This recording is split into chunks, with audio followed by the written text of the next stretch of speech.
Yes, people, welcome back to GNA TV and Chelsea Fan TV for another discussion in regards to manager options for Chelsea. Another little talk about Graham Potter. We're also going to review Bruno's comments today, as well as his first press conference for the game against Liverpool, which we've still got to do a match preview for as well. We'll be getting into that. But we do have a special guest who we're going to get into in a second, guys. In the meantime, you know what you need to do, guys. You know what I need you to do. Smash the like button, subscribe. Let us know who you want next for this Chelsea manager as well. And let's cue that intro.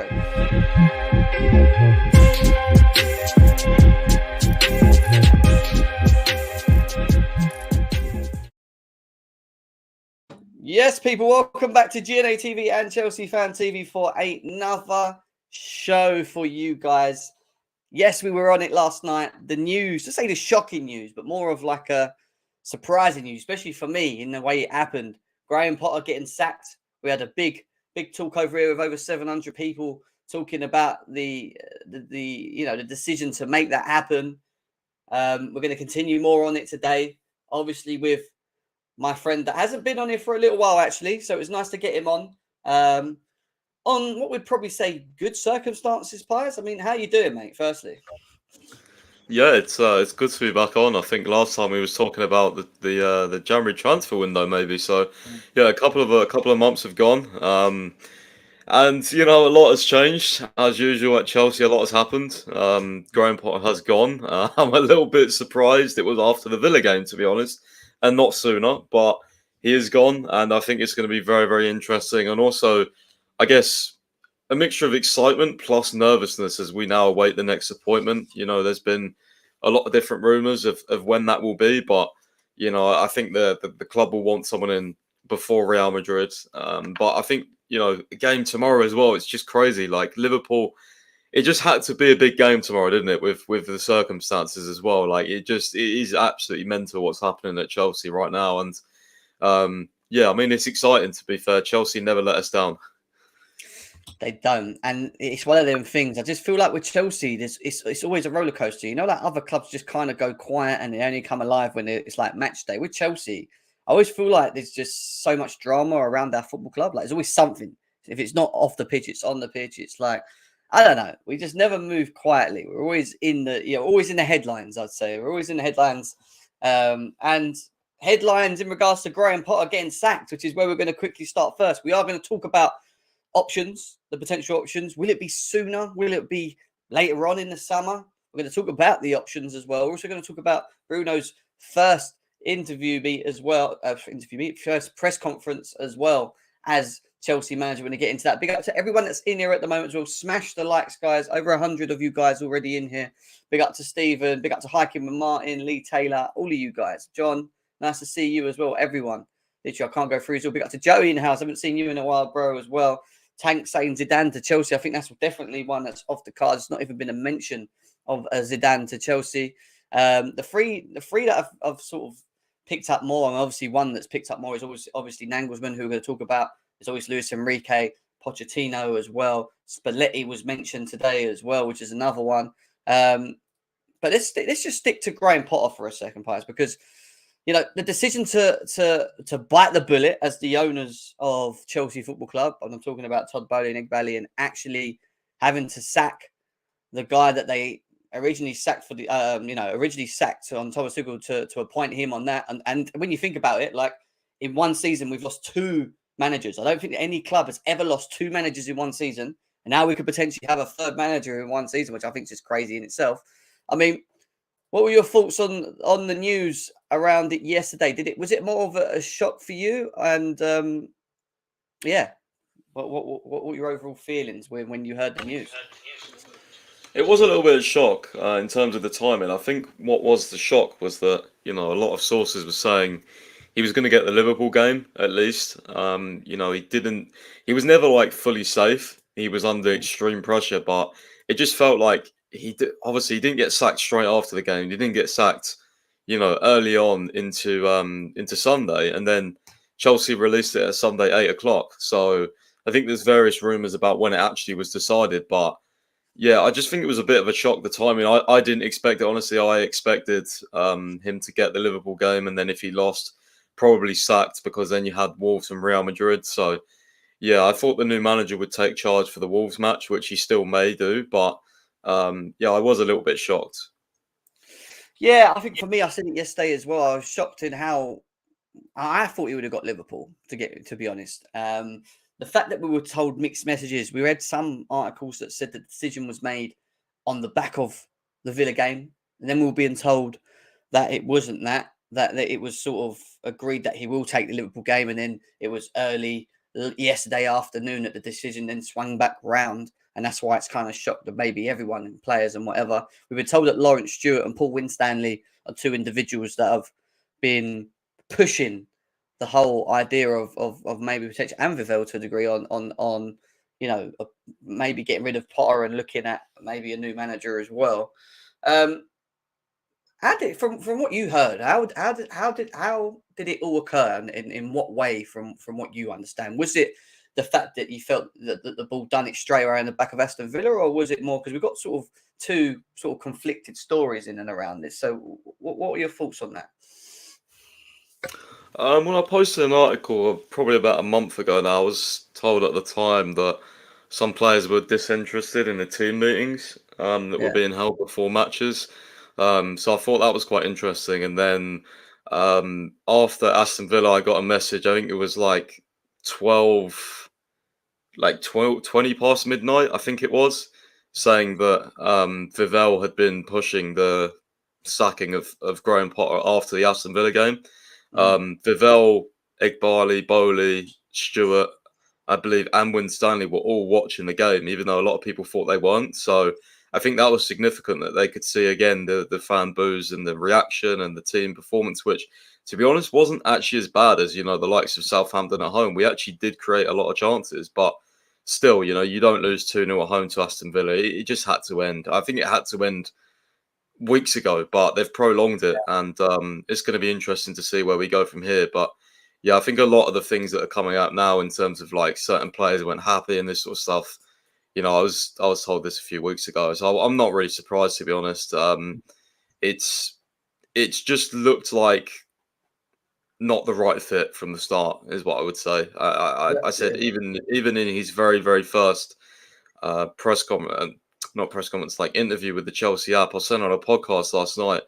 He did like a 15-minute walk around of Cobham, and not once in that 15 minutes did he ever mention winning trophies. Yeah. Not one.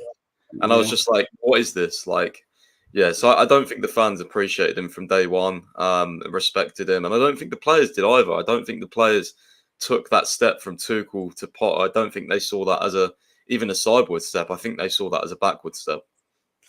Yeah, we've had numerous discussions about Potter, and one of the things that I stressed a lot about in watching him was it wasn't specifically so much, and I said to you before, so much what he was doing off the pitch. And I know that pissed a lot of people off, don't get me wrong, but it was more how he managed the game, and we spoke about it before in terms of like, the game plan, the identity, the affecting, how he affects games. Like, I've never seen a coach able to regress a team so much in the second half than him. I've never seen it that much. Like, you come out first half, you play all right, and you come out second half and you're completely opposite. And then on top of that, the decision making on the substitutions, like the Aston Villa one was confusing. We had Conor Gallagher playing left wing and Madueke playing right wing. They were two of his substitutions. He brings N'Golo Kante on, right? And then N'Golo Kante ends up being our furthest forward midfielder with Kovacic holding in the DM role. Like, I don't think he had an idea. I think this job was maybe just too big for him. And it was very hard to call earlier, because I know a lot of the times people say, well, he had a lot of injuries and he needs a bit of time and he needs the squad back. And I said, look, the big test comes when he has the squad back, when he has the availability of players. And then it's going to be down to him getting the best out of what he's got and then tuning them in to the game plan, to what it is that he wants to do and how he wants to play things. But we just never saw it, Pies. And, that win streak there, or win percentage for a Chelsea manager, we were all slating Frank Lampard, if you remember that, how bad this fan base turned on Frank Lampard because of how bad the losses were. But this guy's rock bottom. Like, it's unbelievable. And people want to come at the owners for it. The owners got it wrong. Don't get me wrong. They made a decision to get rid of Thomas Tuchel with no ears, no guidance, no like knowledge. I think it was just a raw reaction. And then I think they just thought Graham Potter, and however they worked it out, whether it was data analytics at the time, just felt that he was the best man to come and do the job. They pulled him away from Brighton and they got him in. And I'm not sure, players, right? If we'd have had Vivell, Winstanley, and Lawrence Stewart all in before we got rid of Tuchel and then appointed him manager, I don't think we would have signed Graham Potter. I really don't think they would have gone with Graham Potter. What do you think?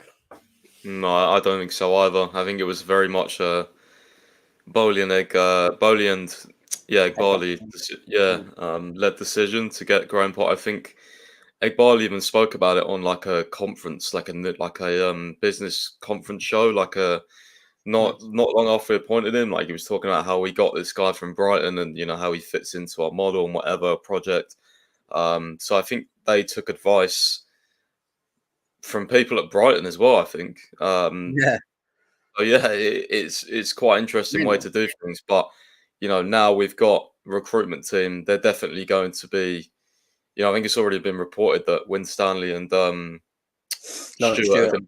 are going to be leading like the search. So going to be interesting to see who comes. I still think it'll be Nagelsmann just because he's got so much support already from the hierarchy. But I think it doesn't hurt to interview others if they're quick about it.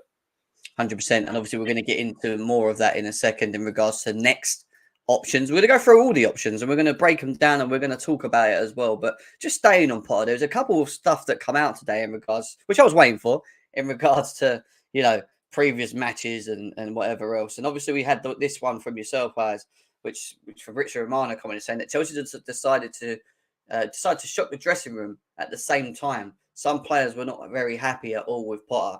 So again, it was a bit weird because yesterday we were told that the players were shocked that he was sacked, but then at the same time, we're now being told that the players are not happy with him anyway. So, is it? Did he lose? Do you feel he lost the players? Do you think, or do you think it was more again just a ball decision on this one? I think you have to split it into sections. I think some players were obviously not happy. Yeah. Some players, I don't think anyone was like happy because you can't be happy with 11th. But I think some people saw the vision more than others, like saw, maybe next season we can improve that sort of thing. Whereas others just thought, fuck this. He's not that guy. Like we downgraded all that sort of thing. So, and I think that's actually one of the biggest things. And what I said was at the time, a month ago, I said it was a split dressing room, and that is terrible to have because when you're all on the pitch together, like you could have 4 starters who don't like Potter and the rest who do like Potter. They've all got to try and play together to win. But those guys that know, I don't like Potter, as much as they don't want to lose, if they win, 10 games in a row, the manager that they don't like is obviously going to stay. So it's a very, very difficult. It's so difficult when you're a player. I don't like player power, but it's always going to be prevalent. You can never ever stop every player. Like you can never make every player happy. You can control it, but you can never make every player happy. So player power is always going to be there. But I think in the future, you need to Chelsea's board and Chelsea's hierarchy, the owners, they need to make sure that they filter out these players that are actually the bad eggs. And I don't want to speculate, but the new manager comes in. I don't want Ziyech staying. I don't want these players that have been earmarked for sale to stay and get a fresh start. That's not what this is about. That's not a project. That's just, that's not cutting the scraps. That's starting, with the dead wood that we've already got. So go along with your plans and make sure the new manager that you appoint is aligned with these plans, is aligned with the squad clear out, is aligned with what we're trying to build with the young players, is aligned with Enzo Fernandez and Mudryk and developing these players. And that's what these interviews are going to be really important for, I think. And this is why I think the next, and we're going to obviously get to the managers in a bit, but why I think the role of the next manager is so important. And I know they're trying to make a rush. Well, we're being told they might be making a rush of this just because of the Champions League. They see it as an opportunity to go out and still win it. But, I think they really need to take the time with this, and it might take longer. Some of the managers that they interview may not be ready now, i.e., someone like an Nagelsmann or whoever that they're going to talk to. So it's a tough. We're in a tough position right now. We've got 10 games left of the Premier League. What do you do? What do you do? But I agree. Whoever comes in, they're not going to want to keep these deadwood players, especially players that don't want to be here in the first place. Hakim Ziyech should have been in PSG. Do you know what I mean? He should have been PSG. And obviously, we had this comment here from the Mouse Sports saying that, Todd Bowley and Nick Bowley were left hugely concerned by Graham Potter's decision to start Ziyech against Tottenham in February after he failed. Again, that doesn't shock me because us as fans were even shocked that he started or came in straight away and dropped an absolute stinker on top of that, might I say, as well, which doesn't shock you. For a man that's meant to be very good with, like, he had a degree in, psychology or whatever it was. Yes. I don't think he really used it well. I don't think he used it really well. Apparently it's a Fabrizio update. I don't know what that's about. Someone just said, so I need to have a look at that. Guys, again, if we get any updates, we're gonna keep you posted. Don't worry about that. It was to do with Julian Nagelsmann. So we're going to talk about that in a bit. That's going to go into what we were talking about in a second. But yeah, it doesn't shock me. All these little bits that we're hearing now that are coming out are not massive shocks. And obviously, you brought out this comment as well, Piers, here, which goes on to say that sources close to Chelsea squad pondered whether Potter had the force of character to convince players to do things they deep down did not want to like Tuchel possessed.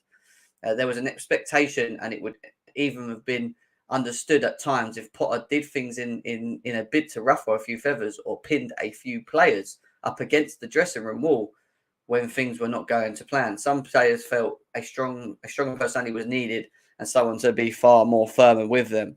And I'll be honest with you, from what I've seen on the sideline, probably explains pretty much everything else in terms of how he is in the dressing room and how he is in training, because every time we were 1-0 behind, 2-0 behind, every time we were behind, there was no conviction or, buzz to try and get us to go. It was very like just clapping them, like, yeah, well done, sits down, talks to his, he just didn't have the energy. He didn't have the right, he just wasn't ready, is what I would say from watching him. And I've been to a lot of games and I just assessed him and I just watched him. He just didn't look like he had the answers.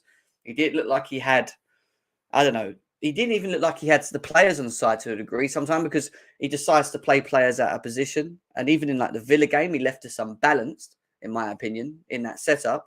Like, I don't blame players looking at him and going, well, why should we take him serious? Because I don't think he is a serious character. He was a serious character. And that's a problem. That's a problem, especially when you're going to have, and we talk about this, players, in the summer, we're going to have a huge squad. People ain't even thinking about how big this squad's going to be. Some are going to be gone, obviously. Others are going to be loaned. And can you imagine Graham Potter trying to, from what we've seen at this point, trying to balance the quality? And this is without Nkunku and Malo Gusto and others, and maybe signing, defenders and midfielders or whatever we're going to do. I couldn't have imagined him getting the balance correct in the squad and what we need moving on to the next season. He just showed me too many negatives. The stats obviously completely, put the nail on the coffin, but the eye test showed me that he just wasn't good enough, in my opinion. And I, we tried to give him time and it just wasn't enough, was it? Just not enough. No, I totally agree. I think I was personally done after the Spurs loss. I think that was the most demoralising horror. Like, if you can't get Chelsea players up for the Spurs game, you are not a Chelsea manager. Simple as that. We never lose to Spurs. Like, I'm serious, because like that game was actually like I remember sitting there and I was thinking, what the fuck? Like, I actually thought something had seriously gone wrong the day before or something in training, because that was the worst performance. Honestly, Southampton was bad, but Spurs away, my God, that was horrific. And I just thought there's something seriously wrong here, because we always turn up for Spurs, no matter what group of players it is. For fuck's sake, like 2015-16, we even managed to draw against them. Like, it's ridiculous, bro. I'm sorry. So, yeah, I mean, something was seriously wrong. Conflicted squad. He was not, he was. very inconsistent as well with team selections. He was constantly changing things, which I know is hard when you've got a big squad. But he played like 43-1 for so many games, and then he started with the 3-4-3. Cool, we won a couple of games, but then he would not like change in game to a four at the back or anything. Like Yeah. even against who's it? Villa, of course. Like he still continued with the back three. Like even though we needed 2 goals, like I thought some of his subs were very strange in that game. He, So, I yeah. don't think he had any game. I don't actually think he had a plan.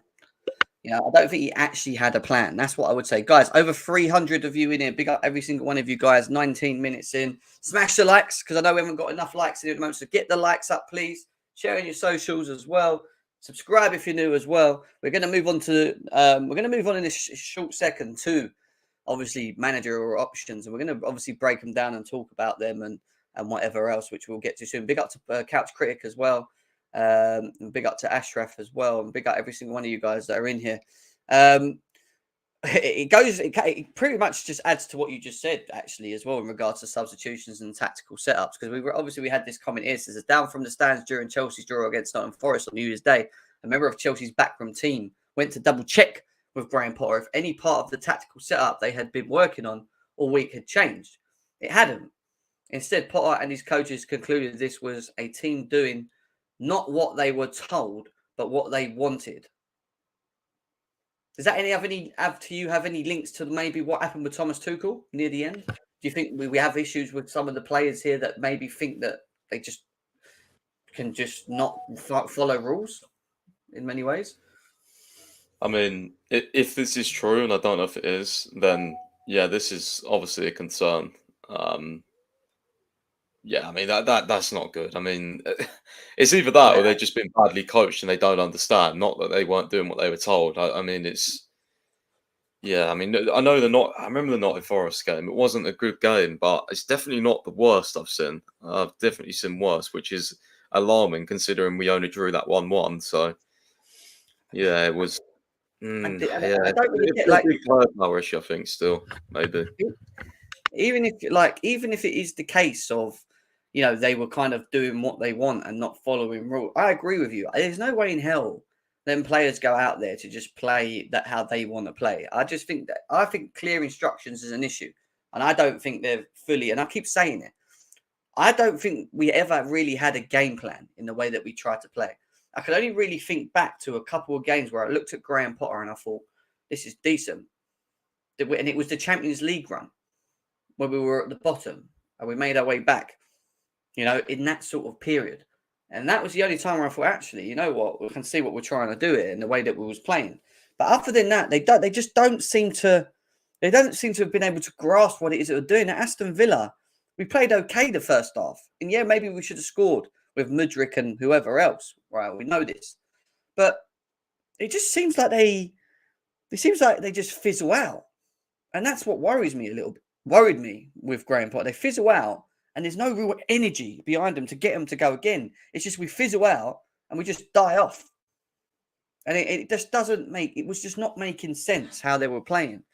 Look, at the end of the day, he's gone. And I think it's the right decision. I think the owners have had to bite the bullet on it. I don't think that was what really they wanted to do. But what we can say about the owners, going to the owners for a second, is at least they're showing a bit of balls. They've mucked up and they've kind of turned around and gone, do you know what? We've mucked up here. We can't keep it going. The fans have turned against each other. They're fighting in stadiums. Let's get rid of this guy. Like, we're going to have to call it, And now it's been passed on to the recruitment team, which is what we needed before they made decisions to get rid of Tuchel. We already know, Pies. We've spoken about this. Tuchel should never have gone. Tuchel should have never been sacked in the first place, but the decision was made, and I think it was mainly to do off the pitch anyway, between the three of them. But Couchier says the lineup against Forest was Kepa, Kukurea, Silva, Koulibaly, Aspie, Mount, Jorginho, Zakaria. What an awful lineup that is. I'm sorry. Look how many defenders we had on that pitch. 1, 2, 3, 4. I mean, Zakaria 5, Jorginho. Jesus. Yeah, that is not a very attacking side, is it? But again, I can't remember how many injuries we had back then as well. We might have been suffering as well. But there we are, guys. Potter is no more. Potter has now left, and we kind of move on because we are looking for a new manager, and we're being told that they're going to take their time, and then we're being told that they're not going to take their time. So Pi's brought this comment out from Fabrizio Romano that says that Chelsea FC is attractive for all top managers in the world. This is the feeling. This is the supposed feeling around it. Why not when you've got the amounts of money that we have and the success that we have had? You know, you get the right project, you get the right idea, you get players on side. I think this could be a serious project. I really do. I think there is something that they're trying to do. Obviously, the progression from what they did with the spending which they did, was good. But then it was about the manager being able to progress with, and he couldn't do that. And it leaves us in the position now where we're gonna have to look again, Pies. And one name that seems to be popping up the most out of all of them, and we'll start with him first, is obviously this guy, Julian Nagelsmann. As we know, got sacked by Bayern Munich, only lost 3 games with them as well. Fabrizio Romano's most recent comment came out saying that Bayern are open to negotiate with any club to let Nagelsmann leave in order to save his salary until 2026. No issues on this. Nagelsmann also open to discuss a long-term project with Chelsea. No club-to-club talks on compensation yet at this stage. So he's made it clear that nothing's happened as of yet. But what I will say, before we obviously talk about him and Chelsea, is that I thought he was sacked anyway. So why is there I don't get why Chelsea would have to deal with compensation with Bayern. I thought he was just terminated contracts. It's kind of like a free manager, no? Why is that all included? Because it's not like Potter, for example, when we signed him. When we signed Potter, we took him away from Brighton, right? So we had to pay to get him away. He'd already been sacked. I think they're still. I think they're still paying his salary or something. I don't really know too much about it, but yeah, there's definitely some fee that we've got to pay if we want Nagelsmann. Yeah, so we'll have to wait and see more on that. Obviously, we will get more detail on that. But the manager himself, obviously, some people are quite, yay, want him, can't wait, want him, he's the man. Others are a bit like, well, again, has he got the winner mentality?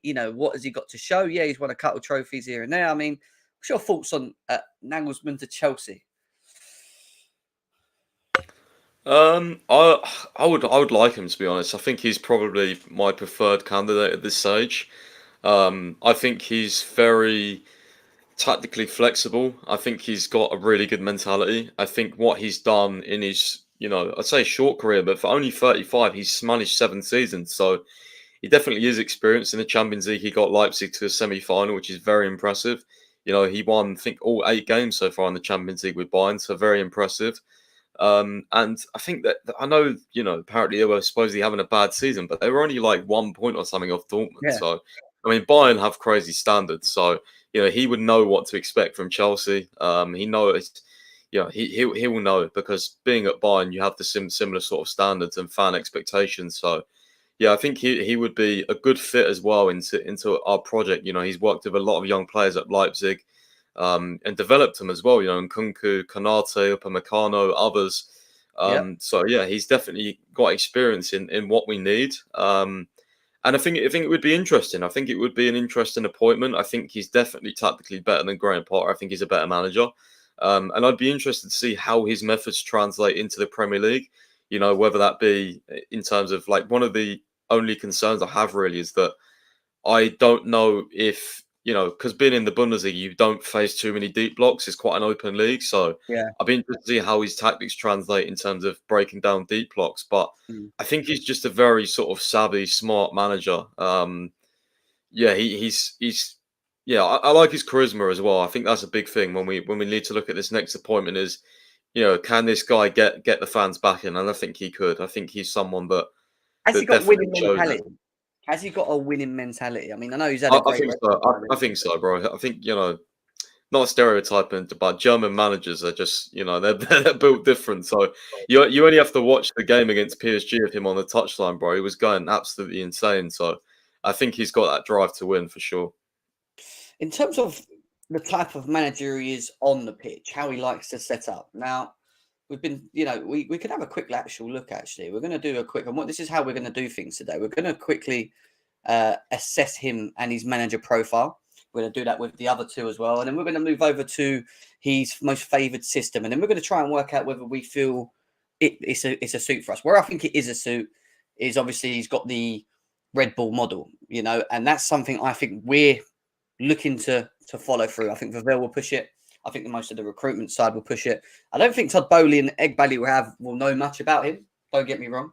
I feel, from my perspective, from what I've seen of him, I think he's a manager that can manage and get the best out of the qualities of the players that he does possess. He has an identity. He has a game plan. I'm not too sure how flexible he is, players, because I know his preferred formation is a 4-2-3-1. Has he played back threes before under Leipzig? I can't even remember.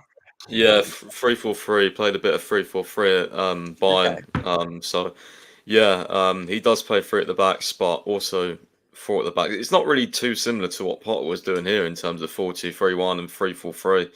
So I think in terms of the fit for our current squad, I think it's quite good. But it would just be interesting to see, I think, how his methods translate into the Premier League. Like, I'd be interested to see, what sort of tactical plans he has, because it's obviously different to the Bundesliga. So I don't know. I think he's just an intriguing coach, and I think if you look at the others, I think there's not too many inspiring names that you think, yeah, I absolutely want him over Nagelsmann. Yeah. So I think that's where we're at the moment, to be honest. And that's where I feel like I struggle, because we had this conversation actually off air, and I said they don't all make me jump off my chair.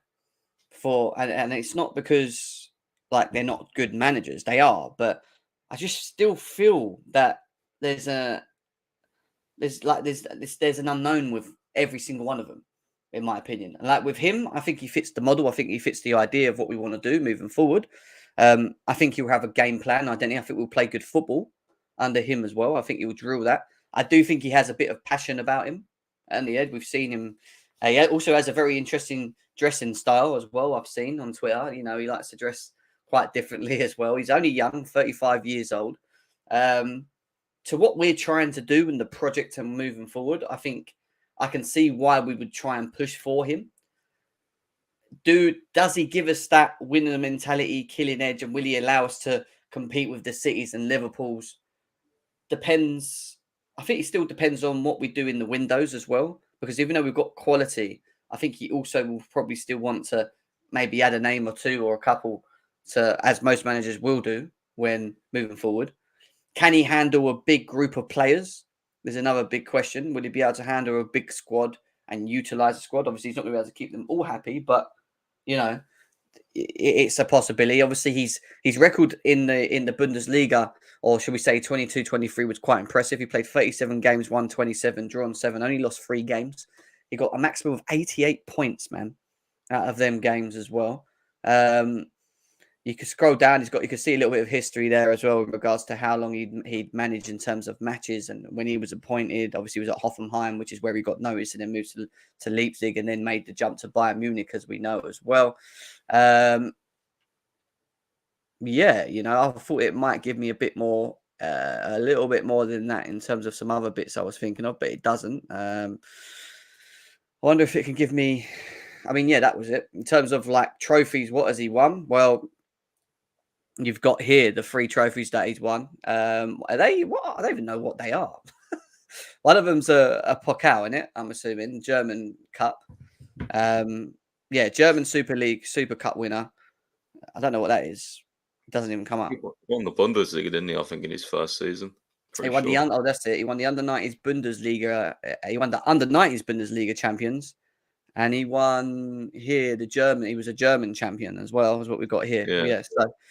German. So he has won something. All right, it's not a massive CV. Don't get me wrong. He's not like, I don't know, like a Jose Mourinho type. But I don't think there's that many of them available. And this is my thing, because I want a manager that has the winning mentality. I want a manager that we can bring in and sort of gives us that. I don't think we lack the quality. I think the quality's there. I just think we need these players to be more consistent, understand the game plan, and then have a bit of a winnings and killers instincts.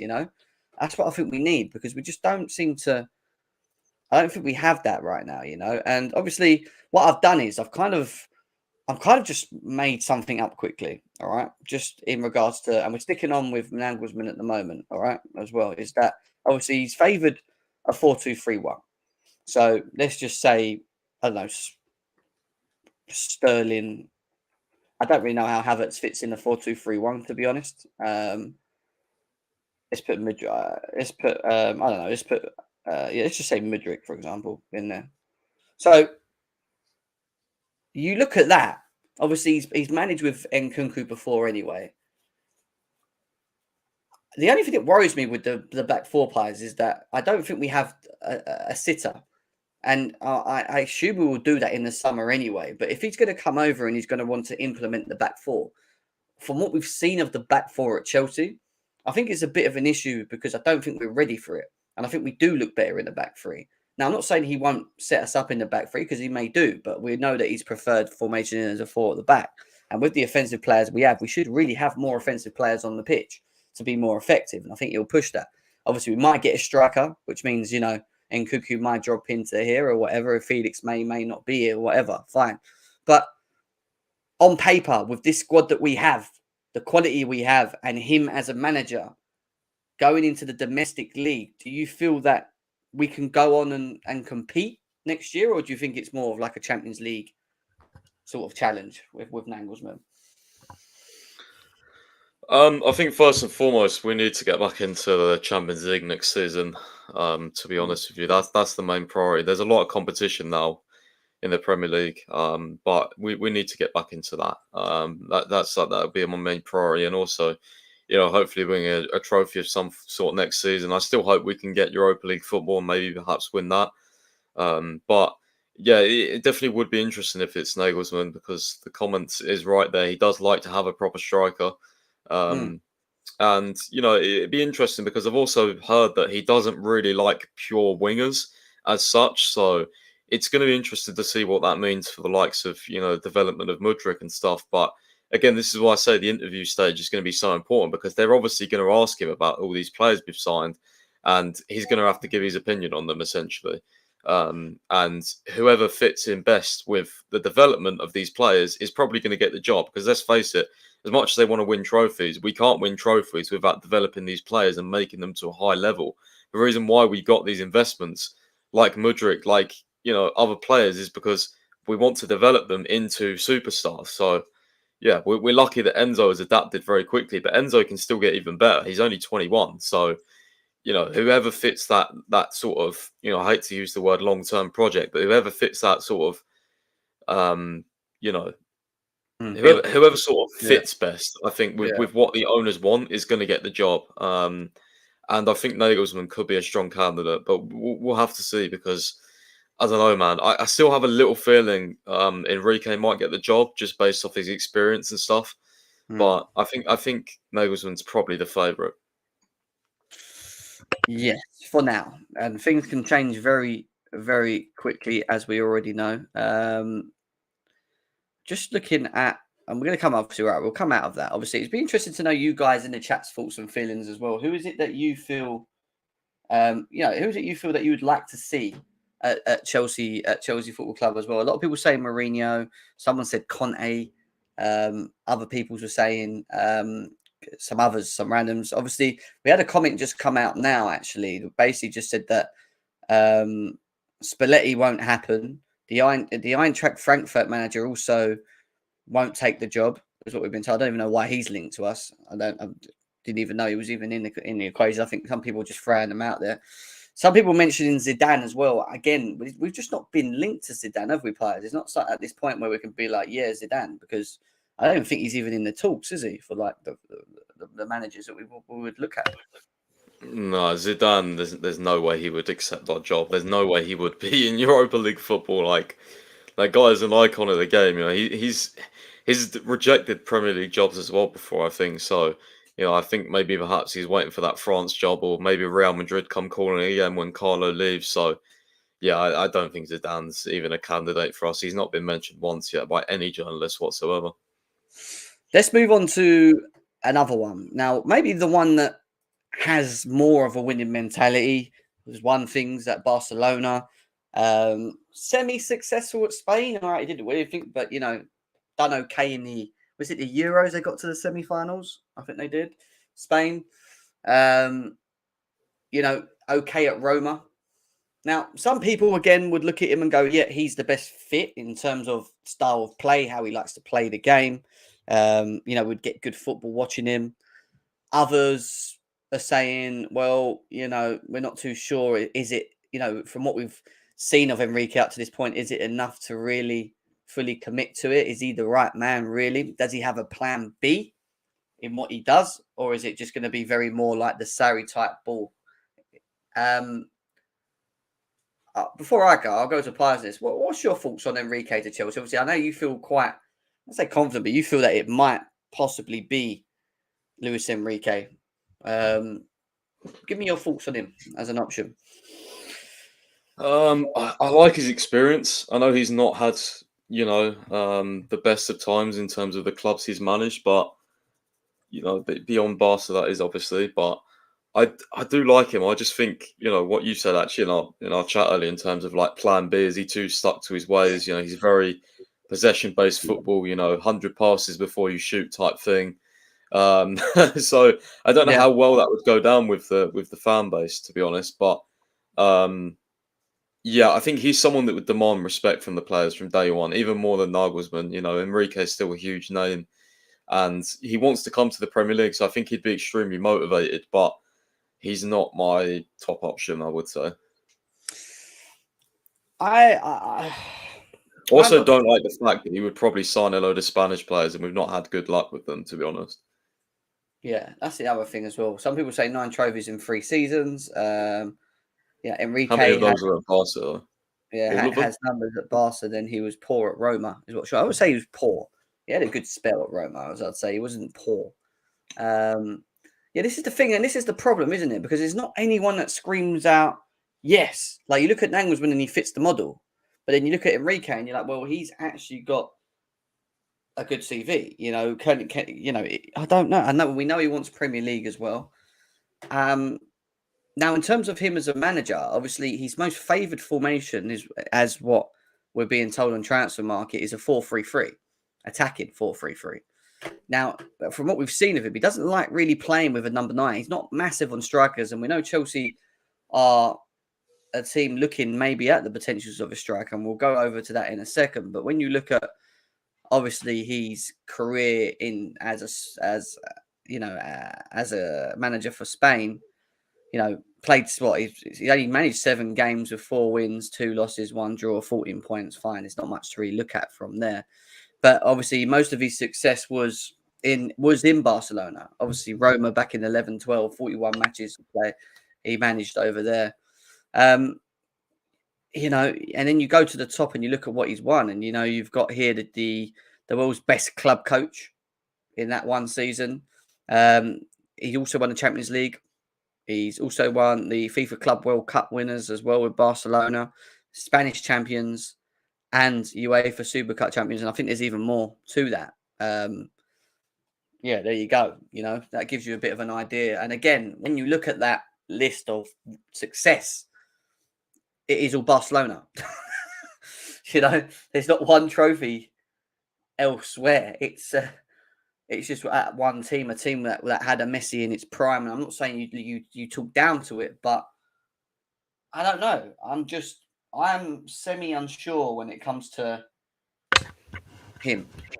I think there's certain elements where you're unsure about everyone we could possibly hire right now. But what I think we have to remember is a lot of fans are unsure about Thomas Tuchel, and he ended up winning the Champions League. So I remember all the talk at the time. People were like, "Oh, PSG, it's easy to win there. He only won 1 trophy at Dortmund." So I think if we get Enrique, I still think it's an exciting appointment. So is Nagelsmann. There's others that I think maybe, but not really. So yeah, I think it's got to be one of those two, though, man. For me, it's got to be. Like, I can't see it being anyone else, to be honest with you. No way Enrique was going to play with Morata up front. Big up, man. Big up. Yeah, I know he had Iniesta and PK and all of them people, Xavi's and whatever else. I get it. I do get it. That's why I'm still unsure. But what I will say in terms of what he will bring to the team is that he will bring a lot of. It'll bring us, maybe Vic. This is another thing which might be an issue, but it will bring a style of play. It's just how successful is the style of play and how consistent can we be with it? Is it going to be a case that he has a real good 1 season or 2 and all of a sudden we get found out and then we just can't seem to switch the systems because he isn't able to do that. You know, you've got to bear in mind he's going to have a full squad. He's going to have a big squad. You know, last player. But no, we're going to talk about Poch. Don't worry, Poch is Poch has to be talked about because he's being linked to us as well. But in terms of a 4-3-3, he doesn't like forwards players, but obviously we do have an Nkunku. This is more of a system which I think you'd probably see more direct wingers, maybe not a Felix, maybe someone else a bit more direct there. And in terms of midfield, I don't know how he would play the midfield, but he likes to have more of a sitter with people too that can push forward. So maybe like a Fernandez, which will then be unleashed, and then or a Kante there and a DM there. Whether it's, I don't know, let's just say for example, let's say it's a Latvia in that role there, you know, and then it allows these two to sort of progress forward. I mean, when you look at us on paper, if we were to be managed by Enrique and what we possess currently at the moment, would you prefer to have an Enrique or would you prefer to have an Nagelsmann based on just the tactical elements? Sorry, would I prefer Enrique? Would you prefer Enrique or would you prefer Nagelsmann based more on just the tactical side of it and looking at what we currently have at the moment and how we could set up a 4-3-3 or a 4-2-3-1 and how we would play in the Premier League as well in their styles? I don't know. That's a difficult question. I actually don't know, to be honest. I don't know. I don't know enough about both of them like extensively to say. You know what I mean? I'm not too sure, to be honest.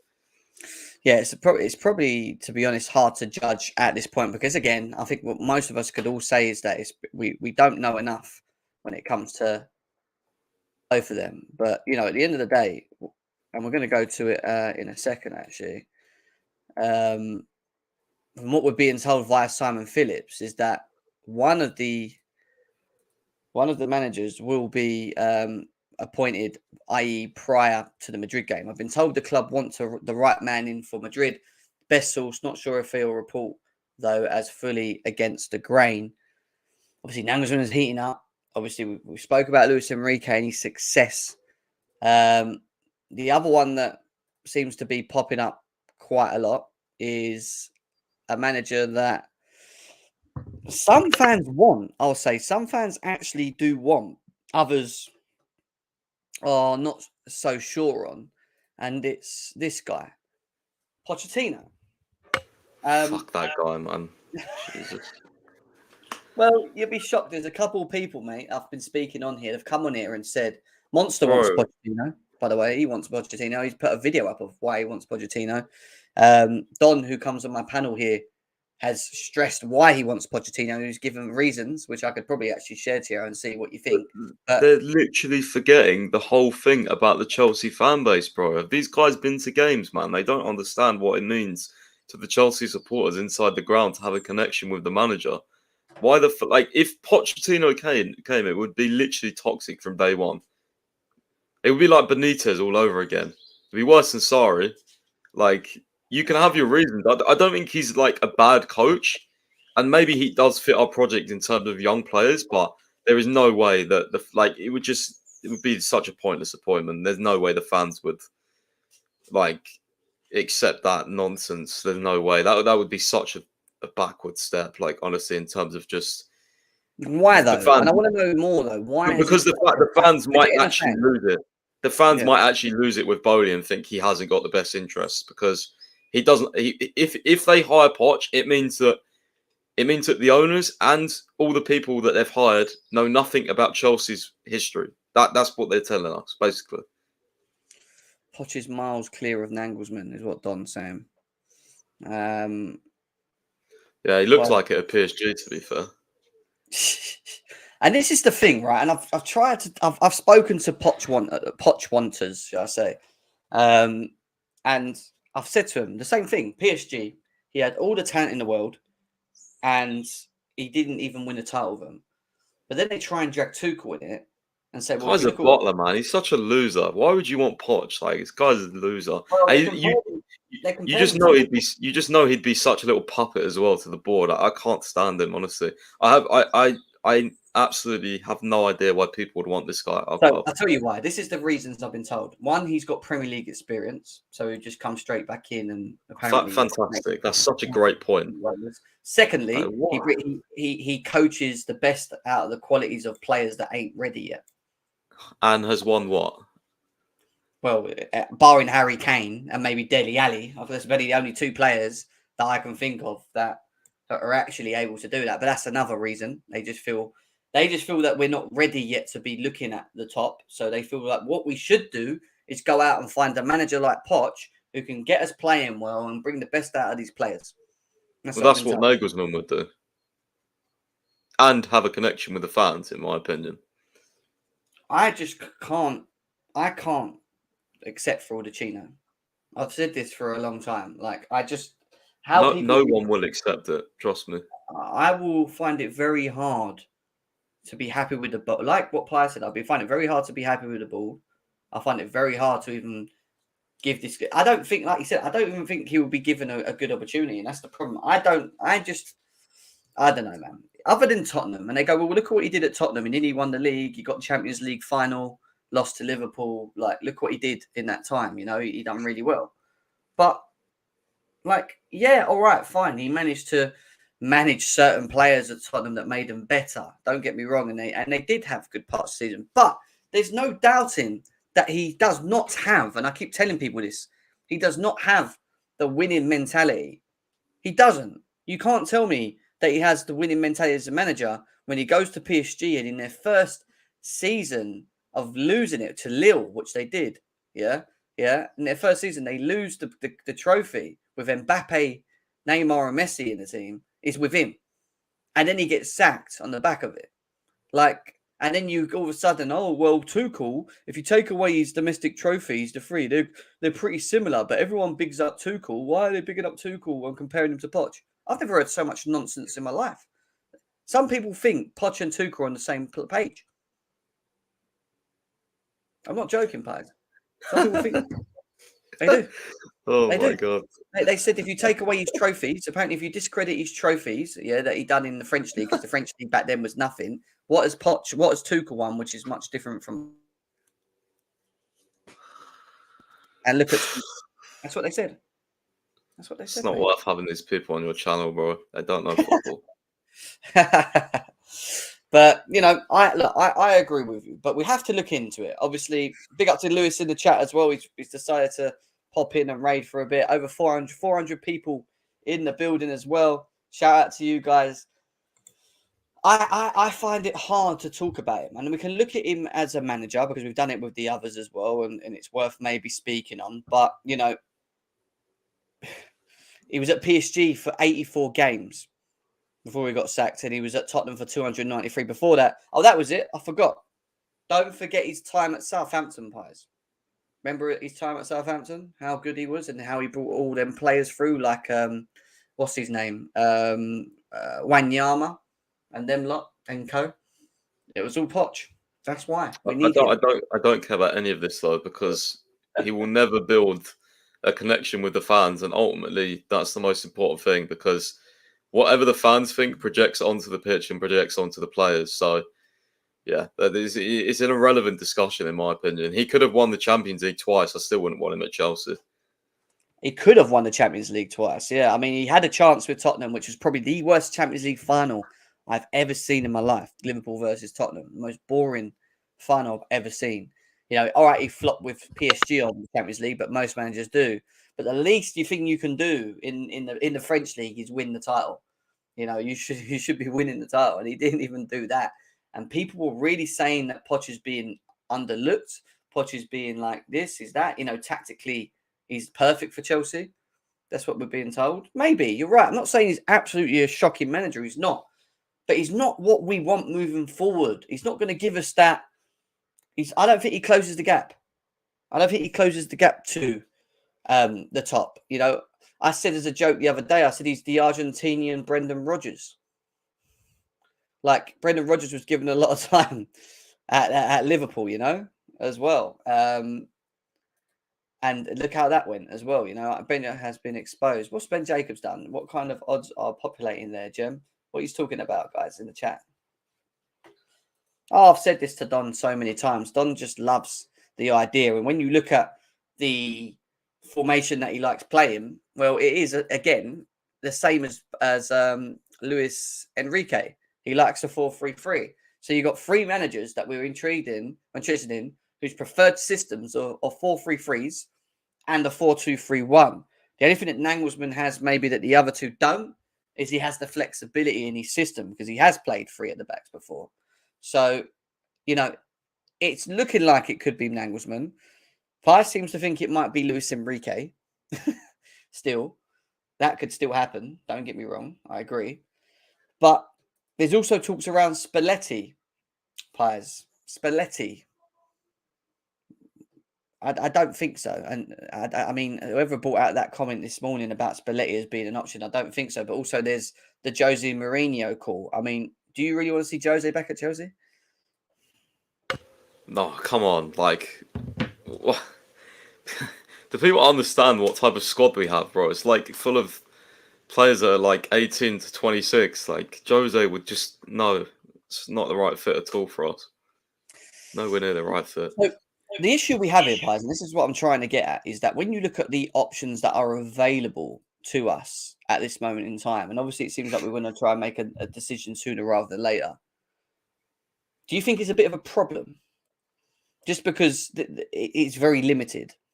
Like, would it not be better for us to maybe just wait out the 10 games and go in the summer and just see the movement of managers? Not And because then we will lose Nagelsmann to Real Madrid or PSG or somewhere like that, and then we'll end up, Enrique could have a job, and then we will end up with someone like Pochettino or someone like that who's just below them two. So, no, we need to get it done now. Nagelsmann or Enrique, please get it sorted.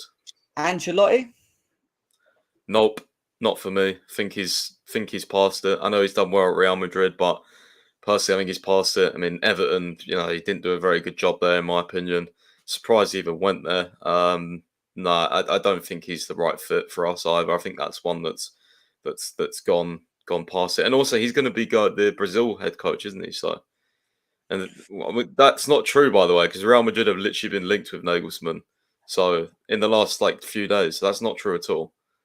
Nagelsmann at Leipzig plays 3-4-3 and played a 4-2-3-1.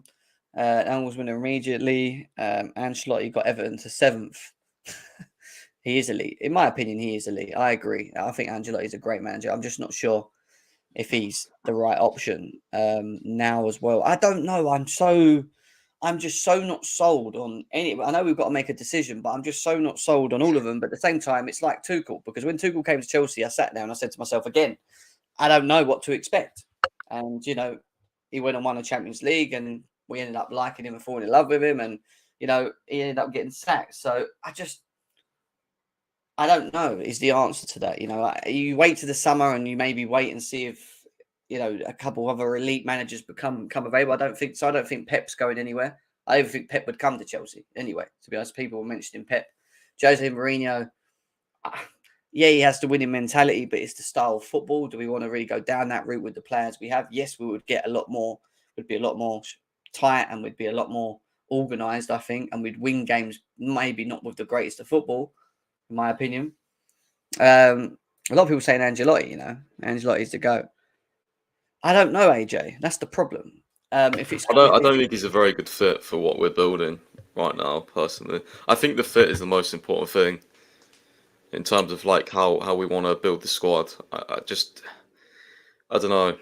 It's not do you really think he can compete at the highest level in the Premier League? Because there's one thing doing it in Spain, but then they're not even going to win the title this year, are they? I don't think. I think Barca are ahead of them, so there's that. Yeah, that's true as well. But it just then falls back down to the whole thing with the lack of quality managers anyway. So we're going to have to look at maybe, well, we know we've got a long-term project. We know what we're kind of trying to do moving forward here. So maybe does Nagelsmann at 35-year-olds fit the bill perfectly, completely? I think he does. The whole, him himself and the project, I think you understand it like that, because I think he will just feel it's kind of very similar to the Red Bulls element of it. I think we have quality players that he can use and possess and make work. I think he has more options to his flexibility in terms of lineups. So when I look at it overall, I was more pulled to Enrique originally just because of the winning edge, but then I'm still stuck with him on the tactical element because I think we would, play well and win games, and it's just then how long until they work us out, and then what we do moving forward, which is an issue for me. I'm just so in between with it all, guys. There's 550 people here, though. Big up to every single one of you guys. Probably between, again, in no order, AJ, I'd probably say either Enrique or Nagelsmann, like everyone else. There's no other options at this moment in time. That it has to be them. It can't be Poch for me. It just can't be Poch. If they announce Poch, I don't know what I would say. Who's this? Oliver Gleason. Who's that? Hey, Father's in the chat. Yeah, he's in the chat.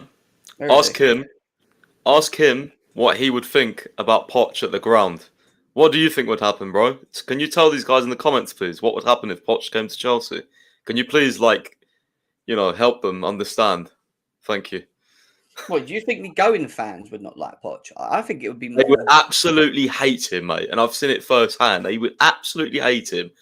They would fucking despise anyone from who used to be a Tottenham manager, bro. I fucking despise him. Benitez? No, Benitez. Yes, Benitez vibes, I agree. Oh, right. Benitez vibes in terms of Poch, yeah, potentially. Yeah, potentially. Oh, I don't know. I mean, let's move on to who is currently the manager at Chelsea, Bruno. I didn't watch his press conference, but I read parts of it, and it seemed like he held himself quite well. And what actually is just in the background watching him a little bit now, but Nagelsmann's idol is JT, by the way. So for the passion merchants that want some passion back, Nagelsmann would bring that, but also maybe JT could be one of his assistants in some way. Well, apparently, a certain someone doesn't want. It's quite funny because I don't think anyone cares in the world, but it did get sent to me just now.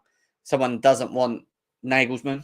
I wonder who he wants. I'd be really intrigued to know who he wants. Jesus. I posted this on my personal. I was like, yeah, that's it. Hire Nagelsmann. Rory's always wrong. Get it done.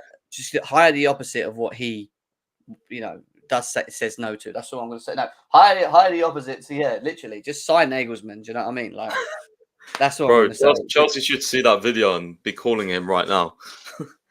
Honestly, this guy, I actually think he's sitting down, probably looking for another English name manager right now. That's what I think he's doing. He's probably looking at Brendan Rodgers, bro, even though he's like Northern Ireland, Irish. Yeah, he probably would. I reckon he's going to come out of a clip saying this put Brendan Rodgers as manager. Or saying like it would not surprise me. It would not surprise me. Let's talk about the interim manager, Bruno. Obviously, he was a part of Graham Potter's team, still is. Graham Potter's team still there until obviously new manager comes in and obviously he brings his own team. I didn't get to watch the press conference too much. He said in terms of the squad itself, it's the same as last week. So I'm assuming Thiago Silva ain't available again.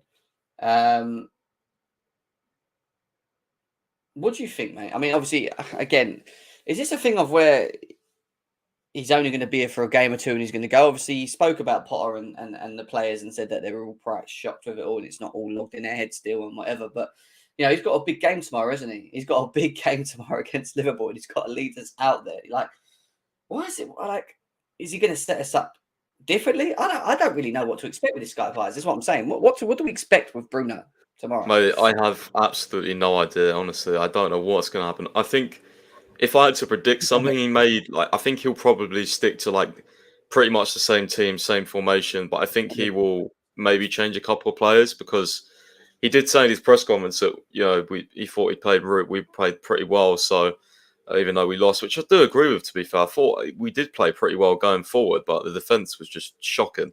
So yeah, I don't think he'll change too much. Koulibaly, mate, it was awful the first. I was sitting in front of him. First 10 minutes, I've never seen such a worse display of football in my life than watching Koulibaly in that first 10 minutes. Couldn't make a pass, was too tight to his man. Ollie Watkins was just eating him up, turning him, running him behind.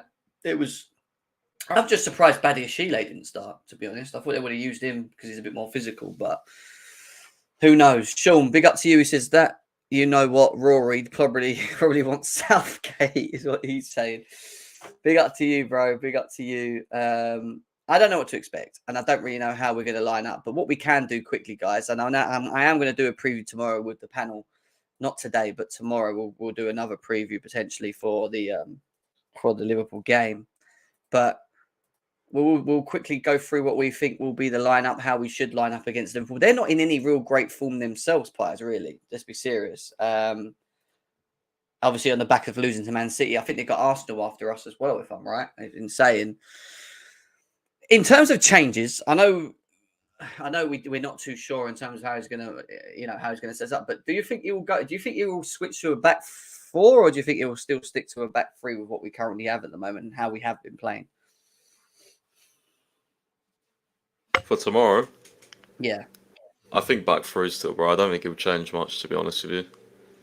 Right. Okay. So let's do the back three that's going to start. So are we going to go again? Cucurella didn't have the greatest of games against Villa. Who comes in against Liverpool for you? Badiashile has to start. If he doesn't start, I'm going to flip shit. Honestly, I don't care if Bruno's the manager. Badiashile has to play, bro. I can't believe he didn't play against Aston Villa. He's been so good for us. It's ridiculous. I don't understand. Yeah, I agree. I think Badiashile has to start. I don't see the point of Cucurella in this game. I think he's good enough to deal with Mo Salah as well. Ferguson, big up to you guys. Please smash the likes as well. Still over 500 of you guys here. We're doing a quick team lineup for the game against Liverpool tomorrow. And then it goes back to the big question in the middle, Don, Pies. Koulibaly he's just too hot and cold for me at the moment. He's a bit of a problem. Thiago Silva's not available. Fofana, is he in? I don't know. Is Fofana available? I don't even know. I think he said the team news was the same as the other day, so I think Fofana and Sterling are still out, which is annoying.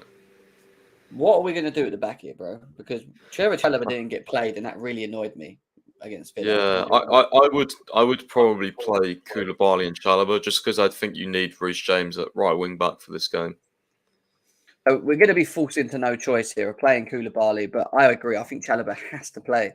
You can't be having Reece James playing that far back. And if he does do that again and puts Reece James there, I'm going to be flipping because Ruben Loftus-Cheek, we know he's not a wing back, yeah, but man, that game, man, he honestly was grinding me because it just didn't make sense. You know, we were so unbalanced because he was asked to hold the wing and create, and he just isn't able to do it as good as Reece James. I think it was the crosses. I think he had 0 out of 6 accurate crosses. It was quite bad.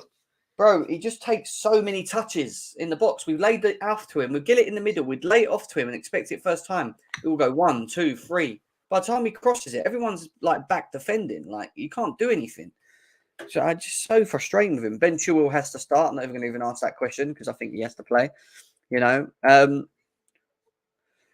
I know you've got a big thing for Kovacic, but I don't think he was good the last game round.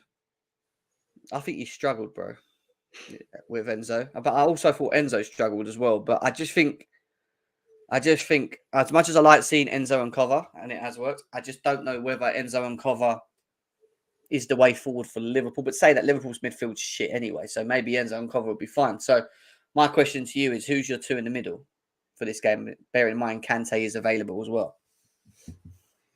I would still do Enzo and Kova, and I'd bring Kante on for like 30 minutes probably. Because if Kante can start, then yeah, but I don't think he can. I mean, it's his first bench appearance, so yeah, I think Kante build up his minutes, bring him off the bench, especially against tired legs. I mean, we could overrun Liverpool's midfield, I think, later on in the game.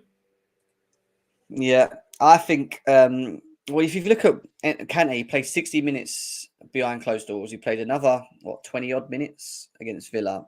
Yeah, I think we have to be careful with him. This is a game where it's crazy though. Kova and Enzo have started so many games together that surely at some point, I mean, maybe it'll be Wolves, but you know, so surely at some point Zakaria or someone has to come in there and give one of them a rest. Zakaria as well. I forgot about that. I mean, yeah. What annoys me is the whole setup because Kovacic always seems to find himself outside the box when I want Enzo there, and it always lands to Kovacic and it ends up going to Rose. Do you know what I mean? It's like, if that was Enzo there, though, you know he's going to hit that on target. Do you know? Like, it's just, oh, mate, I don't know why we just tell Enzo to play so deep. It just drives me mad. It does genuinely drive me mad. And it's going to drive me mad for a long time because this guy is the key. I keep telling people he needs to be able to just go forward, but then obviously he'll do his bit back, but just go forward without having to worry about being at the back. At the moment, I feel like he kind of just plays like this. He goes forward a bit, but like Kovacic seems to be the one that always seems to be in there. And like the corners against Villa, Enzo Fernandez was one of the guys in the box trying to win a header. I think he scored actually, I think, on one of them. Like, he should be the one at the edge of the box. He's probably our best shooter outside the box in the team. And we've got him inside the box trying to win headers. Like, tactically, Potter just got things so fucking messed up. It wound me up. But, yeah. And then it goes on to the front three, doesn't it? Because João Felix and Kai Havertz seem to have a good connection in chemistry. Do you change that? I mean, Sterling's not available anyway. I'd like to have seen Sterling this game. And then on top of that, the question goes with Mudryk, because I thought he was. I just think he plays with a handbrake. I don't know why he's playing with a handbrake, but when I watch him, I just feel like everything's handbrake with him. It's like he's holding himself back. So does Pulisic get in this team for Liverpool? And I think Pulisic likes Liverpool anyway. He seems to play quite well against. So what I'd ask you, Pies, is who would be your front three for this game? Oh, that's an interesting one. I think Pulisic is probably a shout considering how he usually performs against Liverpool. I know some people in the chat will probably go, fuck Pulisic or whatever. I know he's a very controversial player in terms of like with the fan base. Some people hate him for some reason. Some people think he's really good. I'm kind of in the middle. I think he can be really good. Other times I think he's pretty bad. But I would actually go Pulisic, Felix, and Havertz if I had my personal opinion. Felix through the middle. Yeah, I think with this though, what you've seen with Felix and Havertz is they do switch quite a bit. So yeah, I think I'd like to see this. Pulisic always seems to play well against Liverpool, so he's got a thing against them. So I think it makes sense. But again, I don't think like Bruno will like look into or know this sort of thing in terms of like who does good against who, but hopefully he gives Pulisic a start. I think it's unlikely. I think it will probably be Felix, Havertz, and Mount. Oh, that would be quite something. I was going to say Madueke, but I don't know if he's really in the thinking, to be honest. Maybe Mudryk again, to be fair. It may be Mudryk, but I think he should come off the bench, Mudryk. I think Madueke should come off the bench before Mudryk, in my opinion. Yeah, I mean, they're both for shouts, but it's a difficult one. We've got a lot of options off the bench tomorrow, With Madueke, from what I see, when he comes on, at least he's effective because he gets the ball and he runs at people and he creates space. Like, he actually does what he's meant to do, and I like that. And he cuts the side off the left, and he's just he's strong as well. I actually like Madueke. I think he's a good player. Mudryk doesn't offer enough, bro. That's the problem.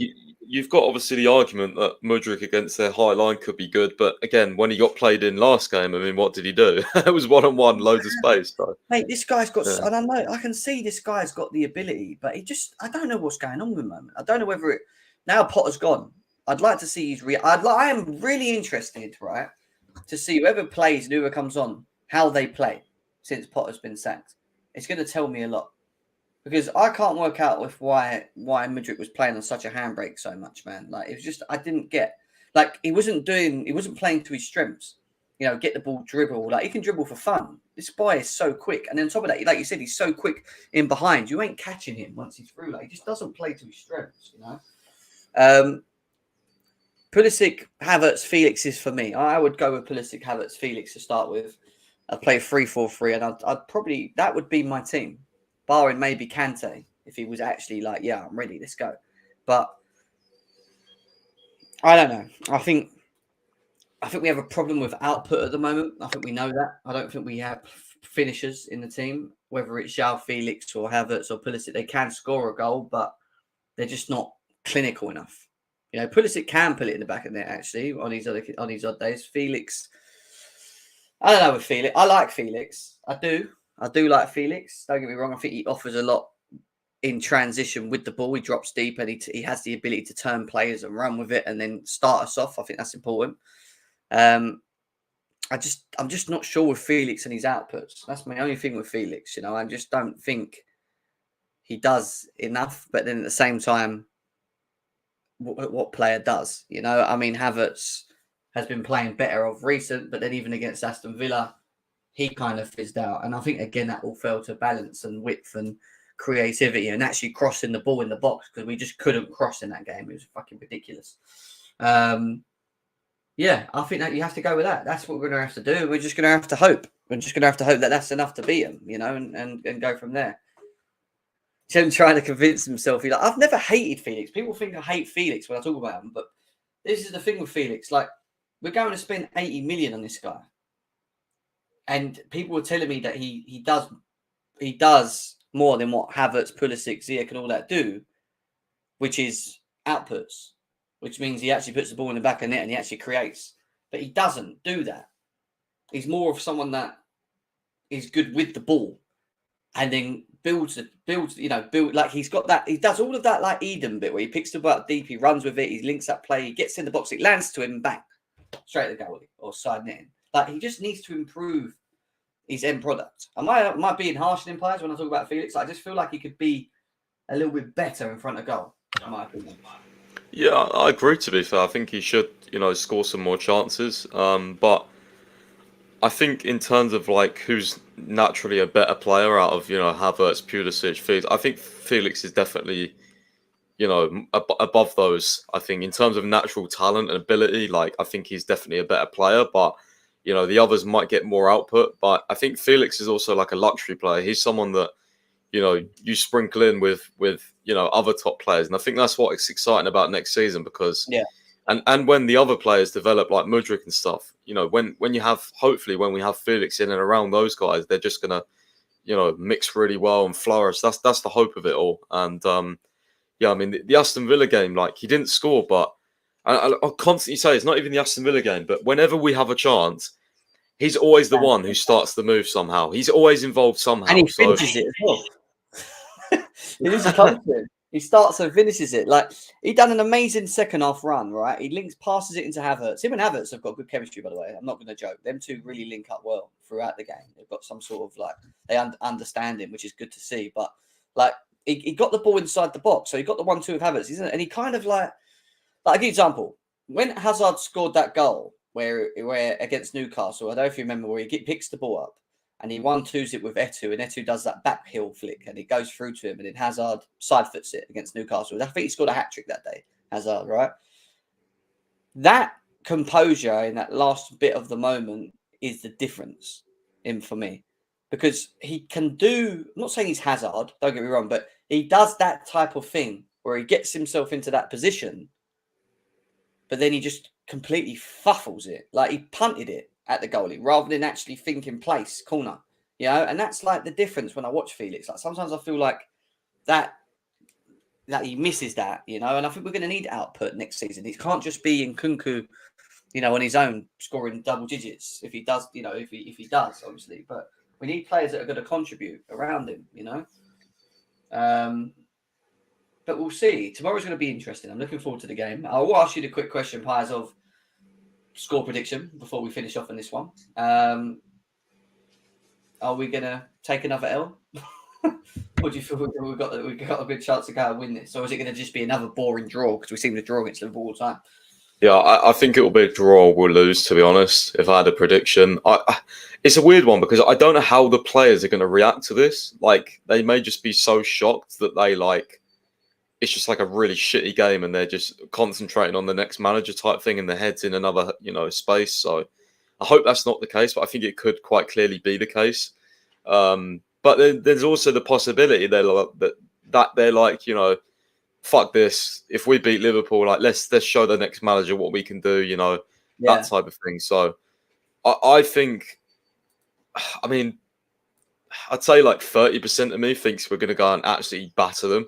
And then the other percent of me, like 70%, thinks, it's just going to be a boring game and we'll probably lose. So we'll have to wait and see. I think it's a really unpredictable game to call because there's so many unknown elements. What's Bruno going to be like on the touchline? What teams he going to put out? How the players going to react? How do Liverpool play? how does the crowd react as well? Like, does the crowd get boosted just because a lot of the fans inside wanted Potter gone, and it kind of gets a bit more exciting? I guess, I don't know. It's going to be very interesting. Will we get a manager bounce? Is the interesting one, isn't it? Will we actually get a bit of an uplift from that? I don't know. You'd think maybe that might happen because of the recent results anyway, but also Liverpool lost as well. So they're going to be up for like coming in and responding as well. It's going to be a good game. I think it'll be a good game. Whether it's a boring game, we have to wait and see. But I've enjoyed it. Good little show. 1 hour and 20 minutes in, players. We've not done too bad. We've covered most. I'm sure you'll be back once we get some sort of management discussion. Once we know who we've got, if it is announced before Real Madrid, we'll obviously do a show on that and talk about them specifically and the news and whatever else. But any sort of last final thoughts, mate? No, I just hope we win tomorrow, and then we get, a manager that we can all sort of get behind at least. That's my hope for the next week. Nice, yeah. And I'm going to go over two. I'm going to go with a. You are one brave person, considering we haven't beat anyone in the top 10. I'm going to go with a 2-1 win, Chelsea. 2-1. Yeah, nice. 2-1. I think it's going to be like 1-0, and then it's going to be 1-0, and then it's going to be 2-1. Why do people keep saying Ben Jacobs is mudded all the time? I don't get what's going on. What's he done? Does anyone know? Ben Jacobs has done nothing wrong. A lot of journalists said that he was going to get the Liverpool game, so it was a fast-moving situation. Even Ornstein must be mudded according to his comments, because Ornstein also indicated that he would get the Liverpool game. So, yeah, I think people just people need to relax a bit. Relax, team, relax. All right, man. Pies, big up to you, bro. I've enjoyed it. A good show as always, man. It's nice to see you on here as well. We look forward to having you back again as well. Over 400 people still here as well. I hope you guys have enjoyed the show as well, guys. We'll be back potentially tomorrow to reassess more the Liverpool game with the panel. If not, it will be the match reaction, which will be on the next day, which is Wednesday at 1 o'clock, probably normal time, and we'll discuss the game there as well. But take care of yourselves. Enjoy the rest of your day, and we'll see you again very soon, guys. Take care.